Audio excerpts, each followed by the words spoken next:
جی بسم اللہ الرحمن الرحیم۔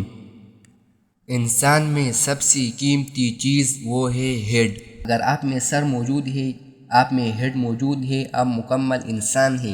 لیکن اگر آپ کی نظر نہیں ہے، ٹھیک ہے، آپ کے کان کام نہیں کر رہے، کان یعنی سننے والا جو کان ہوتا ہے، سب سے پہلے آپ نے مجھے کمنٹ میں بتانا ہے کہ آپ سے اردو ہینڈ رائٹنگ مارکر سے خوبصورت آتی ہے یا بال پوائنٹ سے خوبصورت آتی ہے، یا مجھے آپ نے کمنٹ میں بتانا ہے۔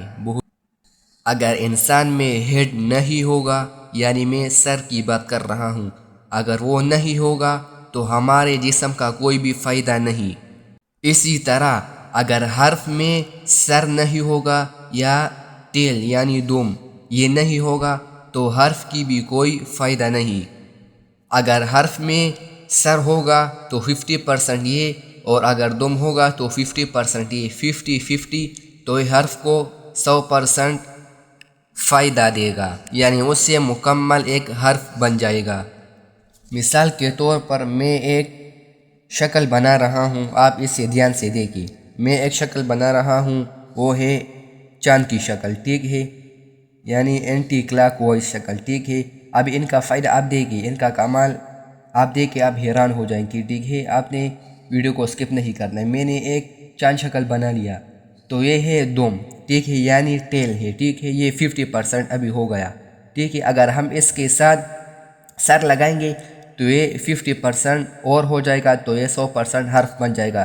کس طرح؟ اگر ہم اس کے ساتھ حمزہ لگائیں گے تو یہ دیکھیں کیا ہو گیا، کیا بن گیا، عین بن گیا۔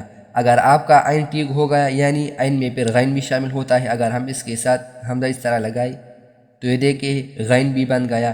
اگر ہم اس کے ساتھ 7 اس طرح لگائیں، یعنی 7 کا، تو یہ دیکھیں ہمارے پاس بن گیا ہے۔ یا اگر ہم اس کے ساتھ دوسرا اس طرح لگائیں گے تو یہ خی بن گیا۔ تو آپ کو سمجھ آ گیا بچے کیا کرتے ہیں۔ زیادہ تر بچوں کو مسئلہ یہ ہوتا ہے کہ بچے اس طرح کرتے ہیں، یعنی ڈائریکٹ اس طرح کر لیتے ہیں، یا اس طرح بہت بڑا بنا لیا اور پھر اس طرح چھوٹا بنا لیا، تو ان کا کوئی بھی فائدہ نہیں ہے، ٹھیک ہے۔ ان کا مطلب ہے یعنی آدھے سر کا انسان، تو ان کا مطلب تو ان کا مطلب بھی یہی ہے، ٹھیک ہے۔ تو آپ نے پورا بنانا ہے، ٹھیک ہے، اس طرح اور پھر اس طرح۔ دوسری بات ہے، اگر میں نون بناؤں اس طرح تو صرف نون بن گیا۔ اگر میں سواد اس طرح لگاؤں اور اس طرح نون نہ بناؤں تو یہ دیکھیں یہ بھی نامکمل ہے، ٹھیک ہے۔ اگر میں بہت زیادہ نون اس طرح بناؤں، ابھی آپ کمال دیکھیں، ٹھیک ہے، آپ نے ویڈیو کو سکپ نہیں کرنا۔ اگر میں اس طرح نون بناؤں بہت زیادہ تو ان میں فائدہ صرف ایک ہی نون کا ہے، ٹھیک ہے، کیونکہ نون ہمارے پاس صرف ایک ہی حرف ہے۔ اگر میں اس کے ساتھ اس طرح بناؤں سواد، یعنی سواد کا جو ہیڈ ہوتا ہے، ٹھیک ہے، تو یہ دیکھیں سواد بن گیا۔ اگر میں اس کے ساتھ دوبارہ اس طرح لگاؤں تو یہ کیا ہو گیا، دواد بن گیا۔ اگر میں اس کے ساتھ اس طرح بناؤں تو یہ دیکھیں یعنی شین بن گیا، ٹھیک ہے۔ یہ نقطہ نہیں، میں نے سمجھانے کے لیے یہ لگایا ہے، ٹھیک ہے۔ اگر میں اس کے ساتھ اس طرح بناؤں تو یہ دیکھیں سین بن گیا، یا اگر میں اس کے ساتھ اس طرح سی لگاؤں تو یہ ہمارے پاس یا بن گیا، ٹھیک ہے۔ یا اگر ہم لکھتے ہیں کوئی الفاظ، مثال کے طور پر ہم لکھتے ہیں مارکر، اگر ہم مارکر لکھتے ہیں، ٹھیک ہے، مارکر، اگر ہم مارکر کو لکھتے ہیں تو یہ والا اور یہ والا، یعنی یہ ایک پارٹ ہو گیا، یہ دوسرا 50% یہ ہو گیا، 50% یہ ہو گیا۔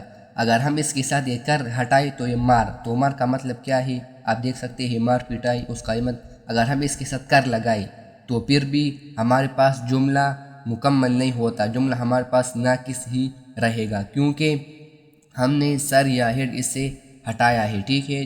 تو آپ نے اسی طرح خیال رکھنا ہے کہ آپ نے حرف کو مکمل رکھنا ہے، ٹھیک ہے۔ آپ نے اس طرح نہیں کرنا۔ زیادہ تر بچوں کو یہی مسئلہ ہوتا ہے، وہ یہی غلطی کرتے ہیں۔ اگر وہ شین بناتے یا سین بناتے یا کوئی بھی حرف وہ بناتے ہیں تو وہ جان چھوڑاتے ہیں، جلدی جلدی لکھتے ہیں، اور ان کا جو حرف ہوتا ہے وہ خراب ہی رہتا ہے۔ اگر وہ فے لکھتے ہیں تو فے میں بہت زیادہ بڑا اس طرح بنا لیتے اور اس طرح کر لیتے، تو یہ غلط ہے، ٹھیک ہے۔ اگر فے اس طرح یہ بھی ٹھیک درست بنا لیا تو پھر یہ والا غلط بناتے ہیں، یعنی یہ اس طرح، ٹھیک ہے، یا اس طرح کر لیتے ہیں، پھر اس طرح کر لیتے ہیں، تو یہ غلط ہے، ٹھیک ہے۔ اب اس طرح نہیں بنانا۔ اگر وہ بناتے ہیں تو اس طرح کر لیتے ہیں یا اس طرح کر لیتے ہیں، تو یہ غلط ہے، ٹھیک ہے، ان کا کوئی بھی فائدہ نہیں۔ تو آپ نے ان سارے حروف کو ٹھیک کرنا ہے، ٹھیک ہے۔ بہت شکریہ، السلام علیکم۔